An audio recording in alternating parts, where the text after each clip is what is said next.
Bismillahirrahmanirrahim. Assalamualaikum warahmatullahi wabarakatuh.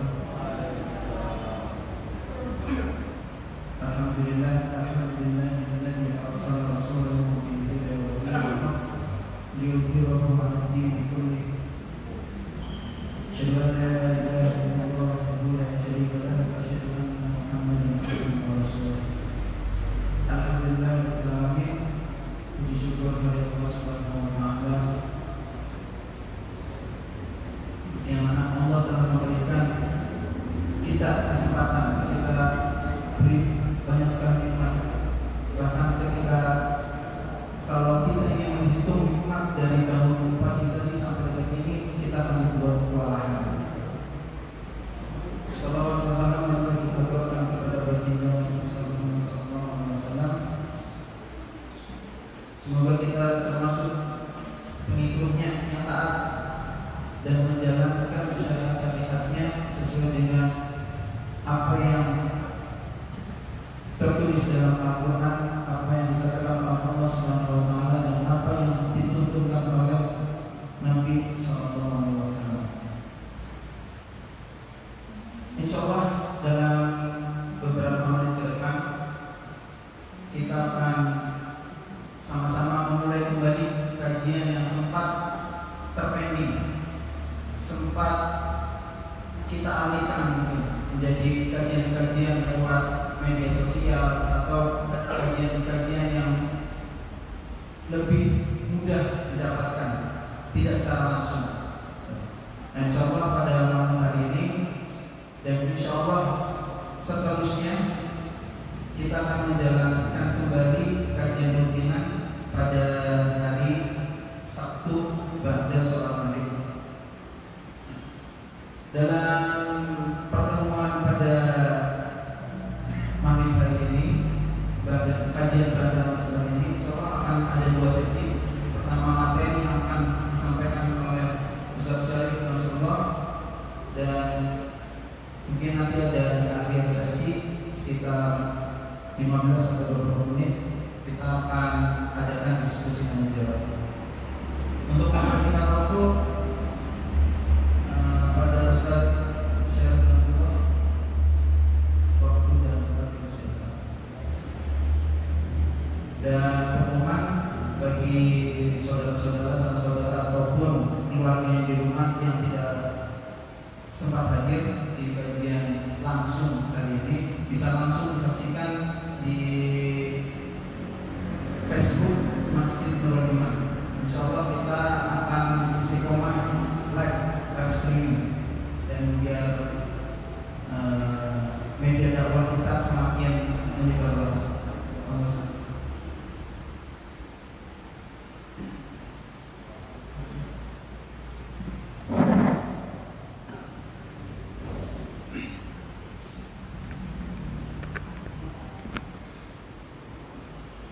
Bismillahirrahmanirrahim. Hamdan wa syukran lillah alladzi la haula wa la quwata illa billah. Asyhadu an la ilaha illallah wahdahu la syarika lah, wa asyhadu anna Muhammadan abduhu wa rasuluh alladzi la nabiyya ba'dahu ma ba'd. Wa qala Allah tabaraka wa ta'ala fil Qur'anil Karim, a'udzu billahi minasy syaithanir rajim. Innal ladzina amanu wal ladzina hajaru wa jahadu fi sabilillah ulaika yarjuna rahmatallah wallahu ghafurur rahim. Ma'asyiral muslimin, ikhwat iman, alhamdulillah pada kesempatan malam hari ini, malam Sabtu yang malam Ahad yang keberapa ini? Yang ketiga ya. Sebagaimana rutin kita setiap bulan, hanya terpending oleh kondisi berapa lama? 2 bulan atau 3 bulan? 3 bulan ya. Mudah-mudahan selama 3 bulan itu iman kita tidak kena virus ya. Iman kita tidak kena virus. Kalau tidak ada pilihan, milih mana, iman kena virus atau badan yang kena virus?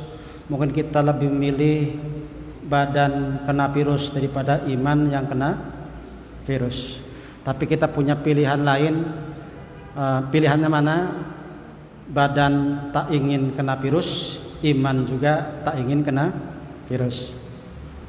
Baik, kajian pada kali ini yang biasanya kita bahas, kalau nggak salah yang sudah-sudah kita bahas nama-nama hari kiamat ya. Kita seling untuk kali ini ambil pembahasan. Silakan nanti ngasih judul apa. Yang jelas pembahasan kita dimuat dalam Al-Quran Al-Baqarah 218. Sesungguhnya orang-orang yang beriman dan orang-orang yang hijrah serta orang-orang yang berjuang di jalan Allah, mereka adalah orang-orang yang yarjuna rahmatallah, mengharap rahmat dari Allah. Wallahu ghafurur rahim, dan Allah Maha Pengampun lagi Maha Penyayang.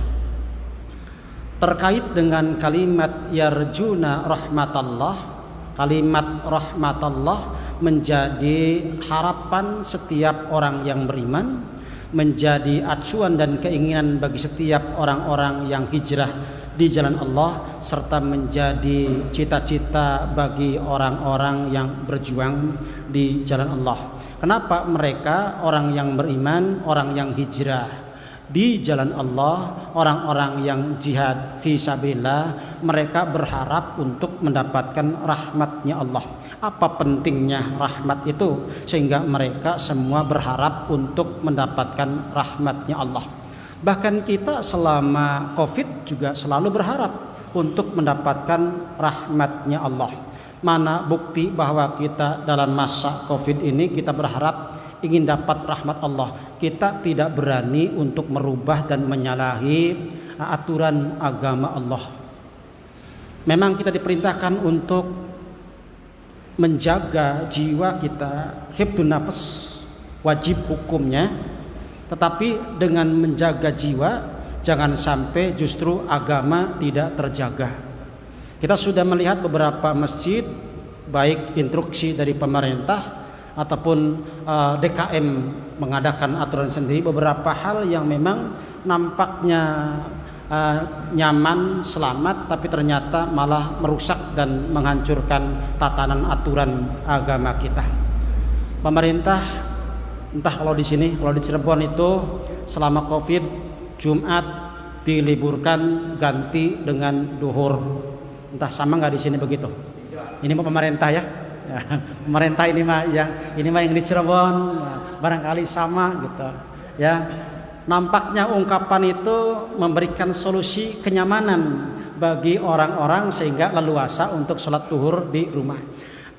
Kemudian mereka menyampaikan hadis Nabi, shollu fi buyutikum, sholatlah kalian di rumah-rumah kalian.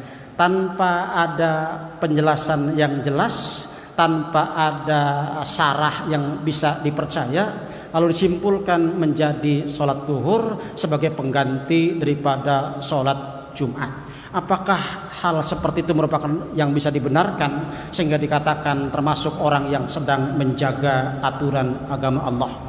Ikhwatu iman, kalau kita merujuk hadis ini sudah hadis sangat lama dihafal oleh para mubalik, dihafal oleh para ulama, tapi ternyata mulai populer lagi di saat-saat terjadi kondisi seperti ini, yakni dipahami oleh mereka dengan pemahaman yang tidak sesuai dengan apa yang dimaksud oleh Rasulullah.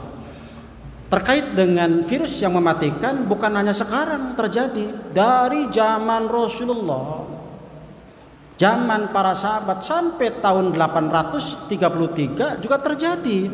Nampaknya hampir setiap 100 tahun sekali terjadi virus yang mematikan itu.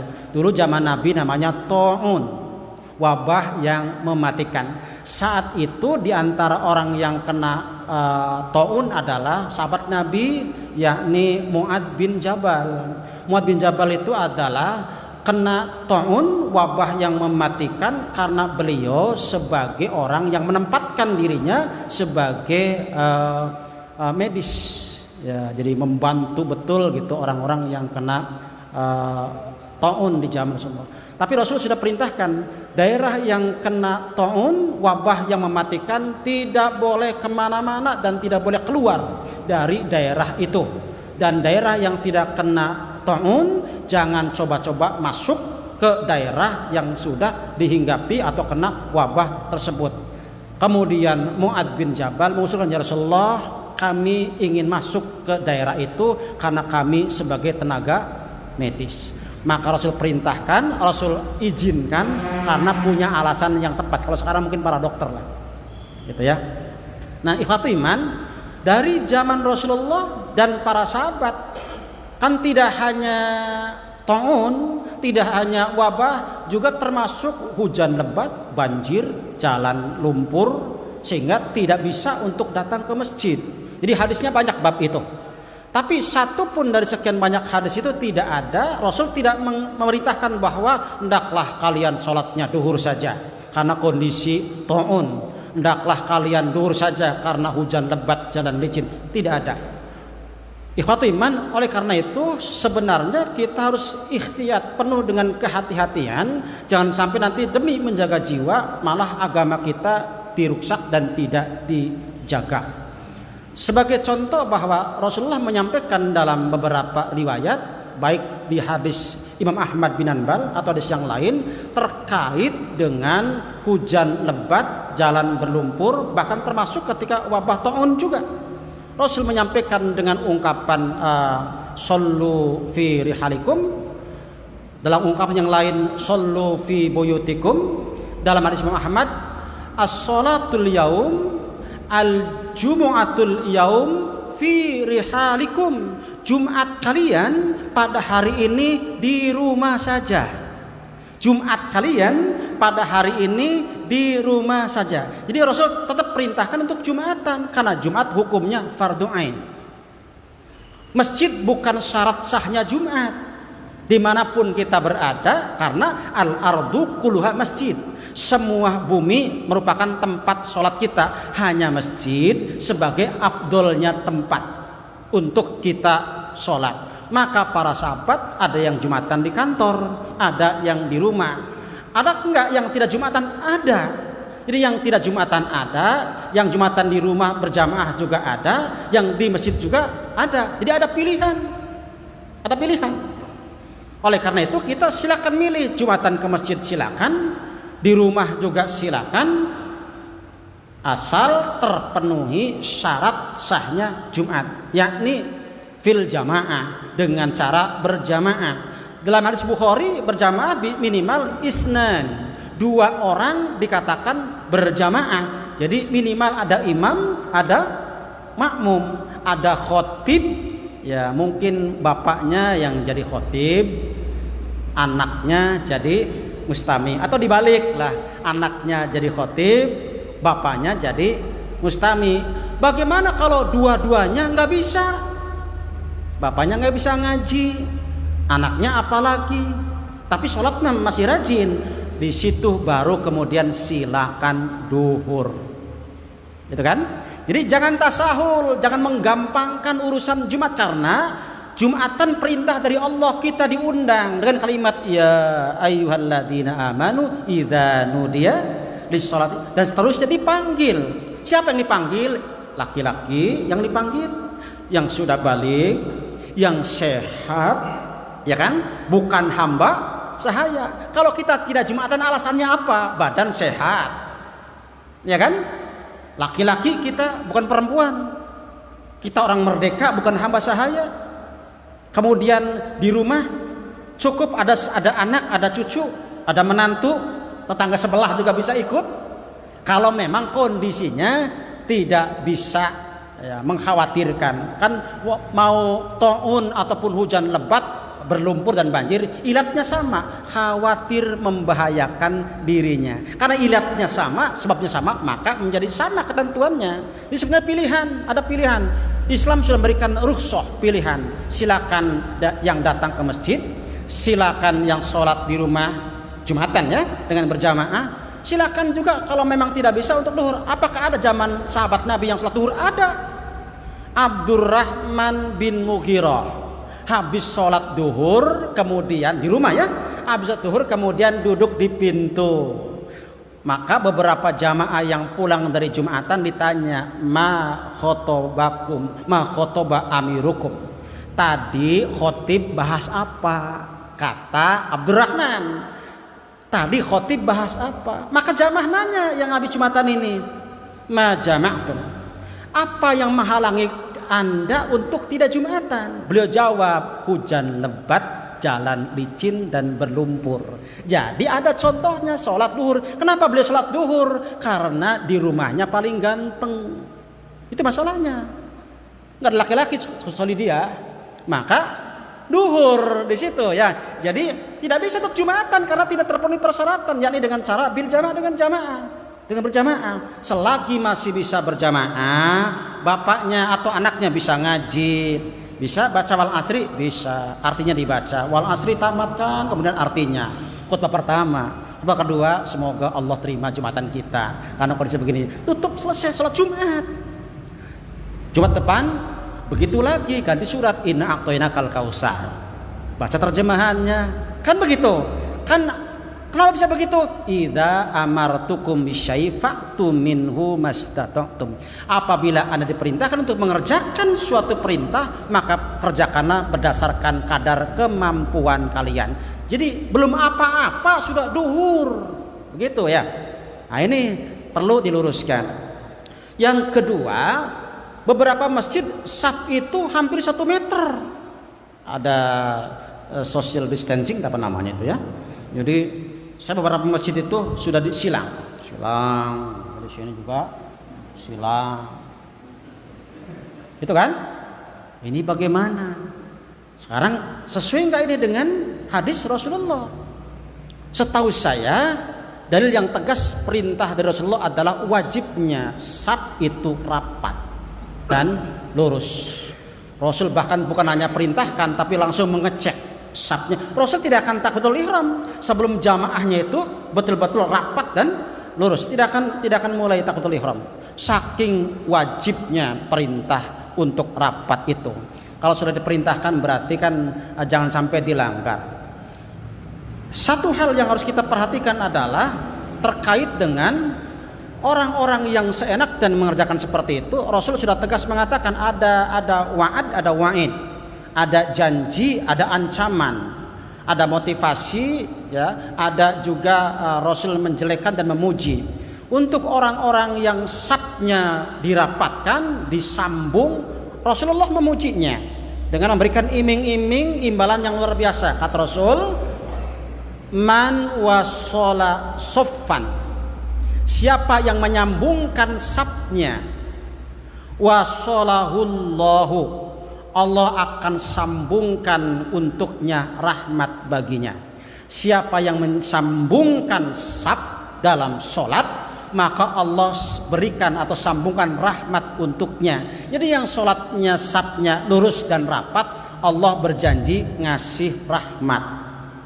Waman qata'a soffan, siapa yang memutuskan sof, maka qata'ahullahu, Allah akan putuskan untuk tidak memberikan rahmat kepada orang itu. Jadi milih yang mana? Milih dapat rahmat atau milih diputus rahmatnya? Kalau sekiranya takut di masjid dengan sholat merapatkan, sudah pilihannya adalah sholat di rumah sama istri, sama keluarga, itu jauh lebih aman. Ada pilihan. Kecuali mungkin kalau nggak ada pilihan, baru tadi coret tadi bisa dipakai. Ini ada pilihan. Silakan sholat di rumah, mau 5 waktu sekalipun juga Jumatan, silakan.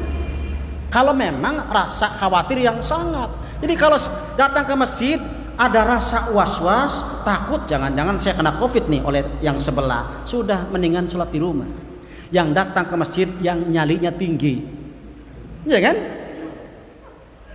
Imannya dipertebal, tawakalnya harus kuat. Yang penting satu, kan kita diperintahkan cuci tangan terus, ya Islam sudah jadi dulu untuk bukan cuci tangan ya. Ya, cuci semuanya. Hari Jumat kita sudah mandi, bukan cuci tangan, cuci badan seluruhnya. Wudu juga barangkali sudah batal wudu, kan? Terus di masjidnya bersih masjidnya. Dan masjid adalah tempat yang paling Allah ridhoi dari sekian banyak tempat. Maka perlu bebenah diri untuk kuatkan iman kita, bekali dengan iman yang mantap. Jangan ragu. Kalau sekarang duduk ragu, mempunyai sudah pulang aja. Pulang saja gitu ya. Ini mah contoh, bukan berarti serapat, bukan ya. Ini mah duduk sesuai dengan selera masing-masing. Hanya terkait dengan sholat tadi. Kaitan dengan man wasola sofan wasolahullah wa man qata'a sofan qata'ahullah. Siapa yang merapatkan safnya, Allah berjanji ngasih rahmat kepadanya. Siapa yang memutuskan saf, maka Allah akan berjanji untuk tidak memberikan rahmat kepadanya. Sementara rahmat merupakan harapan, keinginan yang ingin didapatkan oleh orang-orang yang innalladzina amanu wa amilu innalladzina amanu walladzina hajaru wa jahadu fi sabilillah. Orang-orang yang jihad di jalan Allah, orang yang berjuang di jalan Allah, orang-orang yang hijrah, orang-orang yang beriman sangat berharap untuk mendapatkan rahmatnya Allah. Kenapa mereka mengharapkan rahmat? Karena rahmat menjadi wasilah untuk menjadi ahli surga. Seseorang tidak akan bisa menjadi ahli surga tanpa mendapatkan rahmat dari Allah.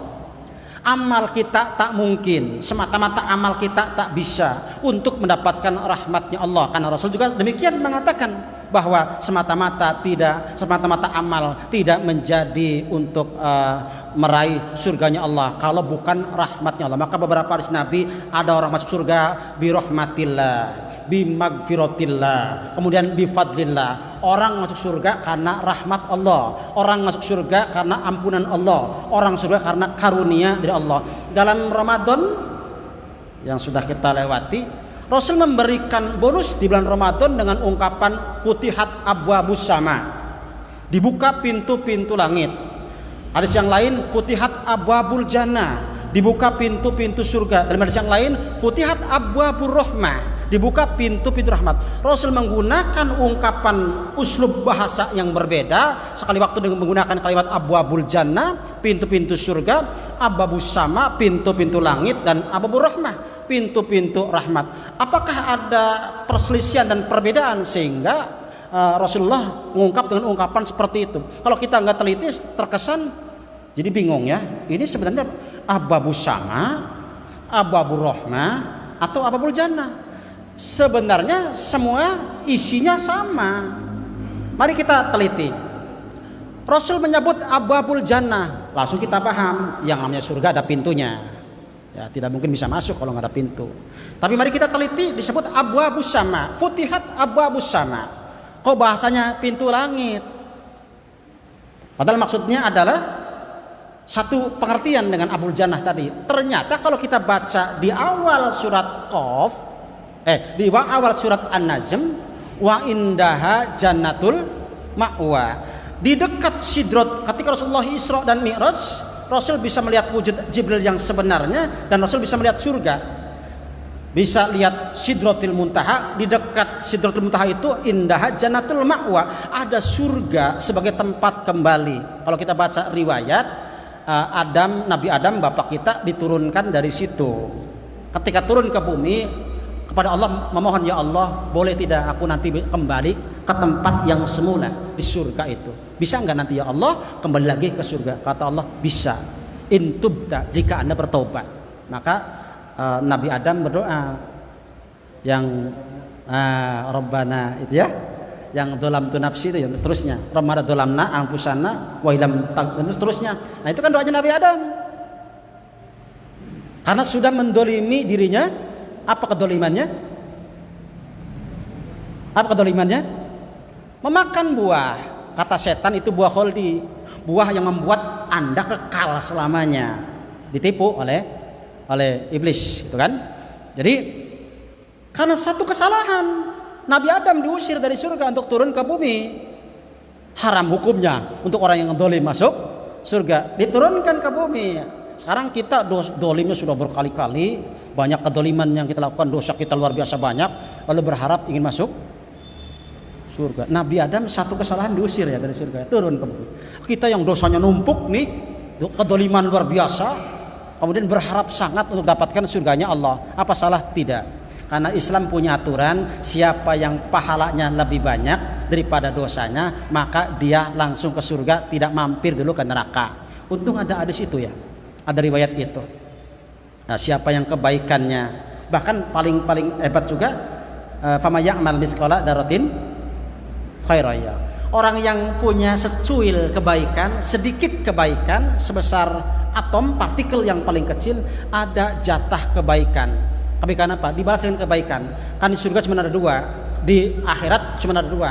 Kalau nggak ke surga, ke neraka. Allah tidak akan mendolimi, sekecil apapun kebaikan yang ia lakukan pasti akan mendapat balasan, yakni ke surga. Asal dia mati tidak membawa kemusyrikan, alias mati Islamnya lempeng, tidak dikotori dengan bentuk kemusyrikan. Makanya sebanyak apapun dosa seorang hamba, Allah pasti akan mengampuni selagi ia tidak berbuat musyrik kepada Allah. Oleh karena itu, kenapa para sahabat, orang-orang yang beriman, orang-orang yang jihad di jalannya, orang-orang yang hijrah, mereka berharap sekali dapatkan rahmatnya Allah, karena dengan rahmat itulah satu peluang untuk dapatkan surganya Allah. Karena itu yang diharapkan. Jadi abwaabus sama itu apa maksudnya? Surga. Karena surga ada di langit. Indaha jannatul ma'wa. Lalu disebutkan abwaabur rahmah, jelas rahmat yang dimaksud adalah surga juga. Kenapa? Karena itu disebutkan isi ya, tapi maksudnya adalah tempat. Dalam bahasa balaghah disebutkannya majaz mursal mahaliyah ya, tapi maksudnya adalah haliyah, maksudnya adalah mahaliyah. Disebut isi surga itu rahmat. Allah akan berikan 100 rahmat kepada ahli surga.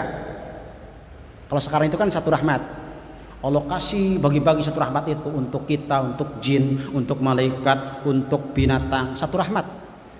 Entah kita dapatnya 0, berapa gitu dari satu rahmat itu, kita sudah menikmati hidup ini. Nanti kenikmatan yang hakiki manakala Allah memberikan semuanya. Yang selama ini nggak diberi, 99 nggak diberi, nanti yaumul qiyamah ketika menjadi ahli surga diberikan menjadi 100 rahmat. Disitulah kenikmatan yang sesungguhnya, itulah rahmat yang full yang Allah berikan kepada ahli surga. Inilah yang diinginkan oleh orang-orang yang beriman, oleh orang-orang yang orang-orang yang hijrah, orang-orang yang jihad, ingin dapatkan rahmatnya Allah. Maka orang beriman tidak mungkin demi menjaga jiwa, agama tidak diperhatikan. Maka diperhatikan hal itu demi mendapatkan rahmat dari Allah Subhanahu wa taala. Kalau orang sudah dapat rahmat Allah yaumul qiyamah, maka itulah satu-satunya wasilah yang bisa meraih berbagai kenikmatan yang ada di surga sampai pada taraf dapat keridhaan dari Allah. Ketika semua akan kumpul di padang di taman surga, Allah datang menawarkan dan menanyakan kepada ahli surga, kalian minta apa lagi? Setelah sudah dikasihkan semua kenikmatan, semua rahmat diberikan, Allah bertanya, minta apa lagi? Apa yang kalian minta? Semua sudah mengatakan, ya Allah tidak minta apa-apa karena Engkau sudah memberikan seluruhnya. Kata Allah, aku akan berikan satu hal, yakni keriduanku kuberikan sehingga kalian untuk selama-lamanya berada di surga. Karena saat itu ada tidak sedikit yang rasa khawatir, jangan-jangan lagi enak-enaknya di surga kemudian pindah tempat ke tempat lain atau ke neraka, khawatir. Maka Allah menghiburnya, hari ini ku tetapkan bahwa keriduanku untuk kalian selama-lamanya, kalian kholidina fiha la yakhrujuna minha, kalian selamanya di surga, tidak akan pindah ke neraka. Jadi tidak ada rumusnya dari surga pindah ke neraka. Kalau dari neraka pindah ke surga banyak hadis ya, tapi awas terkecoh dengan hoax. Anaknya di neraka, ibunya bapaknya di surga. Anak protes sama Allah, ya Allah nggak terima saya ke neraka gara-gara bapak saya, gara-gara ibu saya. Dipanggil, dipertemukan, debat. orang tua dapatnya kalah, akhirnya orang tua ikut ke neraka. Itu mah berita hoax. Ya, jadi pengadilan Allah nggak beres. Ya, belum beres diputuskan ahli surga padahal belum beres. Ya, jadi bukan pengadilan Allah yang begitu ya. Jadi tidak ada. Kalaupun ada, maka bisa dipastikan hadis rengkod, doib, gitu ya. Bahkan beberapa riwayat la aslalahu, tidak ada sumbernya. Umumnya seperti itu. Ya, maka janganlah ikut kepada umum, ikutlah kepada yang benar. Nah, ikhwati iman, oleh karena itu kembali kepada rahmat tadi. Kenapa orang beriman mencari rahmat? Saking pentingnya rahmat itu. Maka ujian dari Allah, wabah yang menimpa kepada kita, ini harus dijadikan sebagai wasilah bagaimana caranya mendapat rahmat Allah.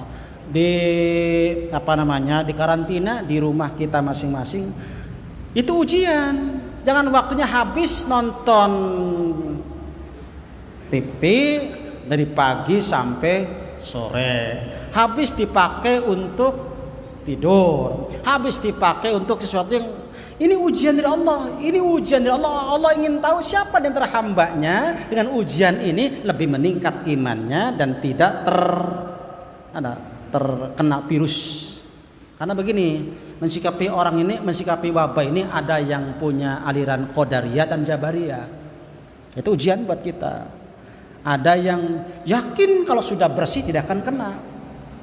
Yakin kalau sudah bersih tidak akan kena. Kan begitu? Padahal takdir tidak milih yang bersih atau milih yang kotor. Ada lagi? Sudahlah, kita mah tidak usah ada ikhtiar bumi, tidak usah cuci tangan, tidak usah pakai masker, tidak usah apalagi ya, mandi. Kan kalau Allah tetapkan jadi ya kena, kalau enggak ya kena. Ini kan sama dengan orang nyebrang jalan, diingatkan kalau mau nyebrang tengok kanan, tengok kiri. Maka dia jawab, kalau ketabrak, kata Allah ketabrak ya ketabrak, kata Allah enggak ya enggak. Nyebrang ketabrak. Yang begitu bukan mati karena takdir, mati karena tidak pakai perhitungan. Islam mengajarkan harus ada upaya dan usaha. Toh akhirnya kena juga, berarti takdir dari Allah. Makanya untuk orang beriman yang tidak kena COVID, semoga jadi ladang pahala yang tidak kecil. Karena mencoba untuk tetap istiqomah taat kepada Allah. Yang kena kemudian sembuh, semoga menjadi kafarah dosa, penghapus dosanya. Yang kena kemudian mati, semoga sebagai husnul khotimah. Jadi semuanya baik, nggak ada yang tidak baik. Tinggal kita mensikapinya seperti apa ketika wabah ini Allah ujikan kepada kita. Kan kita mah tidak tahu ya kapan akan berakhir. Cuman kita nggak sabar sajalah. Udah kelamaan 3 bulan, gitu kan? Ya, di jamaah saya ada dokter masih belum sanggup dan mengizinkan untuk ngaji. Suatu saat karena jamaah maksa kita ngaji juga. Dokter itu datang, ya itu tadi tidak meridhoi tapi hadir juga. Lama-lamanya ikut juga ngaji. Jadi rupanya karena dokter mah lebih tahu ya. Kita mah karena bodoh tidak tahu, jadi nggak ada takutnya. Kalau dokter mah kan mungkin ilmunya tahu, jadi khawatirnya luar biasa. Makanya untuk kita mah terlalu takut jangan. Menyepelekan juga jangan. Jangan terlalu takut, nanti stres. Kalau sudah stres itulah yang kena. Ya. Dan Rasul sudah memberikan doa ya.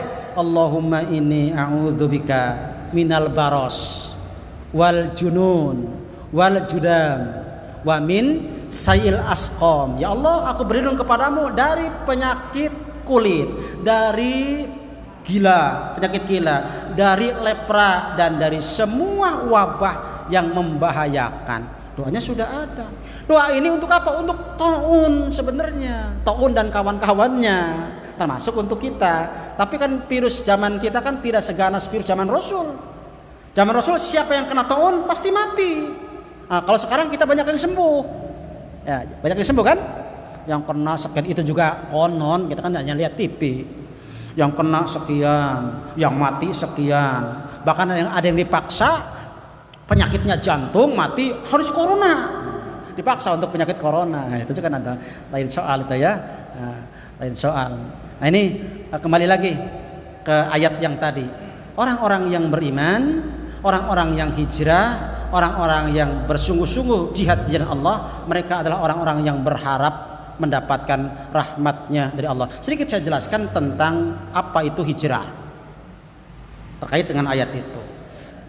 Kalau secara hijrah ada dua, ada secara makan, ada secara maknawi. Secara makan itu tempat maksudnya. Rasulullah pernah hijrah dari Mekah ke Madinah. Kenapa Rasulullah hijrah dari Mekah ke Madinah? Padahal Madinah saat itu bukan negara Islam. Hanya ada beberapa orang yang ridho dan rela siap membantu dan melindungi Rasul. Hasil dakwahnya sekian tahun menghasilkan beberapa personil yang ada di Madinah. Kenapa Rasulullah hijrah dari Mekah? Karena tidak aman. Di Mekahnya tidak aman, terancam untuk dibunuh dan dianiaya. Mana buktinya ketika hijrah juga sembunyi-sembunyi berdua sama Abu Bakar Siddiq, tempat tidur Rasulullah ditempati oleh Ali bin Abi Thalib. Siasat. Kenapa hijrah dari Mekah ke Madinah? Karena tidak aman di Mekah. Nyari tempat yang aman ke Madinah. Lalu setelah ada kekuatan Madinah sebagai tempat negara Islam, Rasulullah kemudian taklukkan Futu Mekah. Mekah ditaklukkan. Sesudah Mekah ditaklukkan, maka Rasul mengatakan la hijrata ba'dal hadza. Tidak ada hijrah lagi sesudah ini. Sesudah Mekah ditaklukkan tidak ada lagi hijrah secara tempat karena Mekahnya sudah menjadi wilayah Islam. Kalau dulu belum menjadi negara Islam, maka hijrah ke Madinah karena rasa takut dan khawatir. Kemudian Madinah menjadi wilayah Islam, daulah Islam, kemudian ke Mekah taklukkan menjadi Islam, maka tidak ada lagi hijrah secara tempat kecuali kita akan berulang seperti zaman Rasul. Brebes tidak aman karena PKI berkuasa, maka silakan para ustadznya, silakan orang-orang soleh segera hijrah. Jangan ke Cirebon juga sama nggak aman, pindah ke tempat yang lain. Bisa suatu saat, tapi kita memohon semoga orang-orang Islamnya kuat untuk bisa mengalahkan mereka yang akan memadamkan Islam, kan gitu ya. Jadi tapi ini kan persiapan harus ya, karena sejarah akan berulang dengan pelaku yang berbeda. Sejarah akan berulang dengan pelaku yang berbeda. Jadi hijrah secara tempat seperti tadi. Ada lagi hijrah secara makna, yakni dalam hadis Rasulullah, siapa muhajir itu? Al muhajiru man hajara manahallahu anhu. Muhajir, orang yang hijrah adalah orang yang meninggalkan apa saja yang Allah larang untuknya. Jadi orang-orang yang meninggalkan larangan Allah, taat kepada Allah, mengerjakan perintahnya, menjaga agama Allah, itulah orang-orang yang sedang hijrah. Jadi hijrah tempat, kata Rasulullah, sesudah Mekah taklukkan tidak ada kecuali an-niyah wal jihad. An-niyah wal jihad, niat dan jihad masih ada peluang seluas-luasnya. Kita sekarang barangkali mencoba untuk selalu hijrah. Makanya ketika orang itu berani hijrah, setiap satu kebaikan Allah lipat gandakan menjadi 10 kelipatan. Man ahsana islamu faqulu hasanah yudha'af. Siapa yang membaguskan Islamnya, maka Allah lipat gandakan setiap satu kebaikan menjadi berlipat-lipat pahala. Kalau mau hijrah dari yang batil kepada yang hak, dari sesuatu yang bukan dari Nabi untuk beralih kepada yang dari Nabi. Dulu kita kalau mau wudu, nawaitul wudu'a li rafil hadasil asghari. Nah, sekarang kita ganti, cukup dengan bismillah. Iya kan? Karena inilah yang dari Nabi. Yang nawaitul wudu bukan dari Nabi. Ya kan? Dulu kita kalau mau sholat maghrib, usolli fardal maghribi salasa. Kamu gitu ya? Ternyata itu kan selalahu karya Haji Umar Thaib Samalanga, orang Aceh. Haji Umar Thaib Samalanga, orang Aceh. Itu karya orang Aceh. Dari Rasul tidak pakai usolli. Tapi kan itu untuk menguatkan. Itu kan logika. Ini tidak akan ngomong kalau bukan dari sini. Tidak akan berbuat kalau bukan dari sini. Jadi nggak pas. Kalau bahasanya dikuatkan, kan berapa ya kalau semua amalan harus pakai niat. Bapak tadi dari rumah niatnya bagaimana? Datang ke masjid nih, nanti besok mau ke kantor, niatnya bagaimana? Ke kantor. Yang petani mau ke bawang, lahan bawang, niatnya bagaimana? Ayo, bawang bahasa Arabnya apa? Kantor bahasa Arabnya apa? Jadi ribet. Saya dulu tidak sholat Jumatan gara-gara usulnya tidak apa? Saya niatnya nggak bisa lah, udahlah. Akhirnya nggak sholat. Belum lagi nanti ada yang jenazah, ya usul untuk jenazah, untuk taraweh, untuk sholat. Banyak amal-amalan sholat kita. Nah, makanya orang Islam muter-muter di usuli saja, nggak nambah ilmunya. Karena sudah mumet belajar usuli juga. Sekian banyak sholat harus hafal usulinya. Belum lagi nanti sebelum macul usulinya bagaimana? Ya, niatnya, maksudnya. Sampai ada mau zakat fitrah sama kita, Pak Kiai, niatnya, doanya bagaimana? Karena kami sudah biasa nawaitu an ukhrija zakatan. Kita sampaikan yang menerima zakat doanya Allahumma sholli alaihim, selesai. Didoakan bapak dan keluarga. Kan begitu ya? Oh gitu ya. Jadi kadang-kadang dakwah bisa ketika menerima zakat fitri. Karena banyak juga yang dari luar kemudian zakat kita. Tapi karena sudah terbiasa dengan nawaitu an ukhrija zakat al-fitri, jadi merasa tidak afdol. Di situ ya. Di situ pentingnya kita untuk talabul ilm. Maka wajar kata Rasulullah, talabul ilmi itu sebagai satu cara untuk dapat surganya Allah. Semoga kita tidak berhenti untuk talabul ilmi agar Allah mudahkan surga untuk kita. Rahmat akan diperoleh bila kita istiqomah dalam ketaatan kepada Allah. Baik, untuk sementara sampai di sini dulu. Silakan saya kembalikan ke pembawa acara. Silakan mungkin sesi kedua barangkali ada pertanyaan. Untuk materi dan kajian sesi pertama, dan sepertinya karena waktu juga terbatas, kita hanya buka sesi pertama saja untuk 2 penanya. Monggo dari mohon penjelasan untuk sholat Id dan kaitannya untuk Idul Adha masa corona. Penjelasan sholat Id ini kan mungkin untuk Pak MUI di rumah atau di mana untuk kita lebih menetapkan iman kita untuk bisa sholat Id berjamaah. Kemudian sholat yang masih menggunakan masker. Iya. Untuk urusan masker itu urusan dunia, maka silakan saja dipakai, apalagi dalam rangka menjaga sebagai ikhtiarul ardi, upaya kita untuk menjaga jiwa, terutama yang sudah merasa fisiknya tidak sehat. Makanya sebenarnya begini, mestinya yang pakai masker adalah yang merasa dirinya lagi sedang tidak sehat. Jadi nanti tahu cirinya, oh ini lagi nggak sehat nih yang pakai masker. Ini pakai semua, jadi kita curiga semua. Iya kan? Saling curiga kita tuh. Gitu ya, saling curiga kita. Ya itu ini memang enggak mau pakai mangga, tidak juga silakan. Tapi yang jelas tetap kita perhatikan, kita dari rumah sudah mandi bersihnya, mencoba untuk ikhtiar itu. Kemudian kan sudah diajari oleh Nabi doa-doa, baik doa yang tadi Allahumma inni a'udzubika minal baros wal junun wal judam wa min sayyil asqam, itu kan doa khusus. Atau kita doa Rabbana atina fid dunya hasanah. Kenapa doa itu kita pakai? Karena minta hasanah fid dunya. Salah satu bentuk hasanah fid dunya adalah kesehatan badan.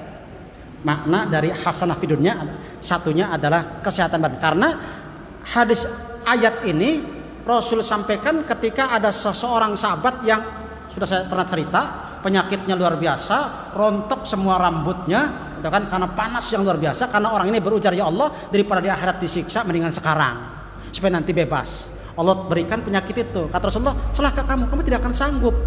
Bisa jadi Anda malah matinya bukan husnul khotimah, suul khotimah, karena tidak sanggup. Karena sudah ada contoh di zaman Nabi juga, orang-orang yang penuh dengan luka badannya habis perang tidak sanggup menahan penderitaan, kemudian diakhiri dengan bunuh diri.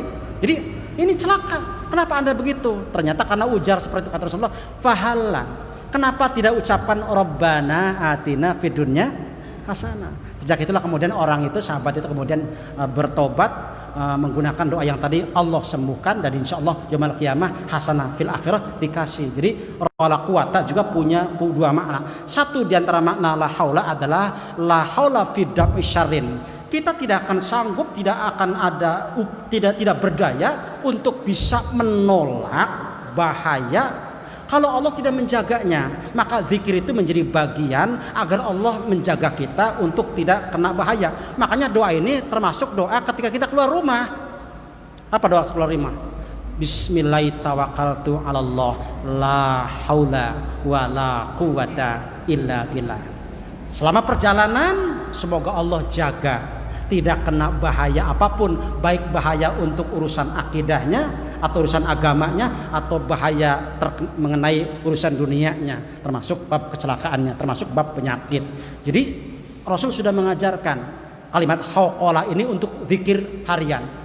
Tapi juga makna ini bisa untuk diterapkan pada urusan agama. Kenapa kita jawab ketika ada muadzin hayya 'alas shalah, kita jawab la haula wala quwata illa billah. Kenapa kita jawab begitu? Karena kita tidak akan ada kekuatan untuk mendapatkan kebaikan kalau Allah tidak memberikan kebaikan. Terkait dengan menjawab adzan ada kaitan dengan sholat. Dengan membaca kalimat hauqalah, kita berharap sholat kita akan mendapatkan pahala dari Allah. Karena tidak sedikit sholat tapi nggak dapat apa-apa. Maka kalimat hauqalah itu kita ucapkan ketika muadzin hayya 'alas shalah, hayya 'alal falah, kita jawab la haula wala. Itu doa agar sholat yang akan kita lakukan tidak agar sholat yang kita kerjakan dapat pahala dari Allah, dapat kelipatan pahala dari Allah, tidak terancam dengan ayat fawailul lil musallin. Itu semuanya doa. Cuman maknanya makna asana, sanjungan kepada Allah, tapi intinya doa. Jadi zikir-zikir itu bisa kita tempuh. Kemudian Idul Fitri kemarin bagaimana? Idul Fitri kemarin apakah mengadakan atau tidak? Enggak. Nah, kami di Cirebon mengadakan, sebelumnya ke aparat juga. Barangkali nanti digerebek kan, lapor, diizinkan atau tidak? Diizinkan, mangga. Kita adakan dan alhamdulillah tidak terjadi apa. Tetap jaga yang pakai masker mangga. Kemudian jelas mereka datang ke lokasi sudah mandi dan lain sebagainya. Kemudian di tempat juga disediakan ya untuk cuci tangan dan sebagainya. Tetap itu protokol kesehatannya kita atur, tidak menyepelekan. Tapi yang paling kuat adalah tadi doa kita tidak boleh putus kepada Allah karena urusannya adalah urusan takdir. Jangan begini diuji tapi malah kita semakin jauh kepada Allah. Cuman kadang-kadang aneh, hari Idul Fitri dikerjakan, Jumat libur. Ya. Kan begitu, lucu kan? Gitu.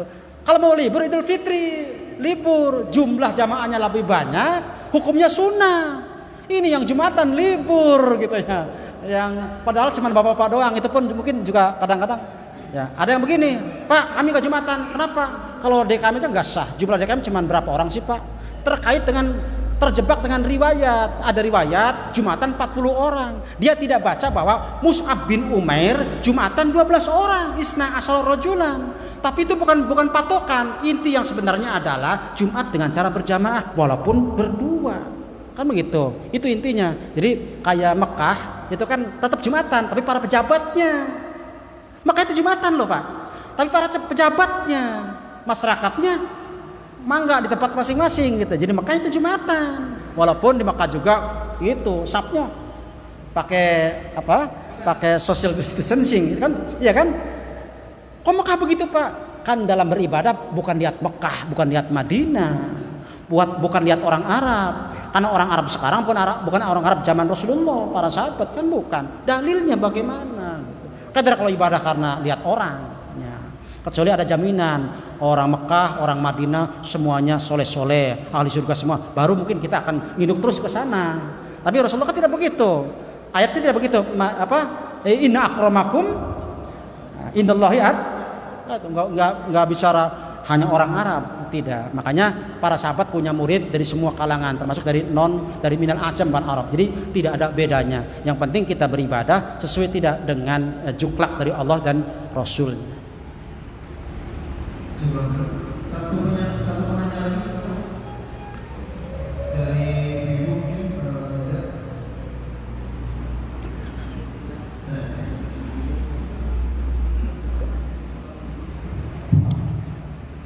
kaitannya dengan masalah orang yang musim sekarang yang sudah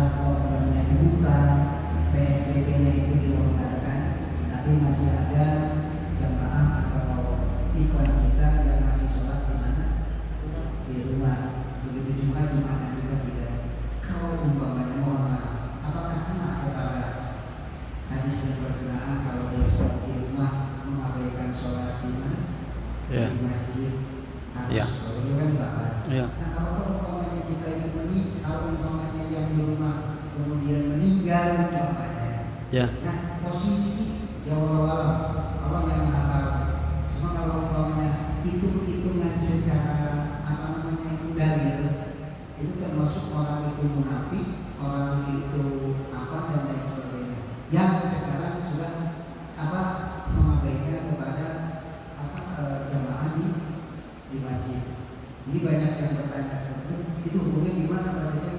Kalau orang yang di rumah terus, padahal sekarang lockdown sudah dibuka, PSBB dibuka, pasar juga sudah dibuka, pasar buka, buka terus. Betul.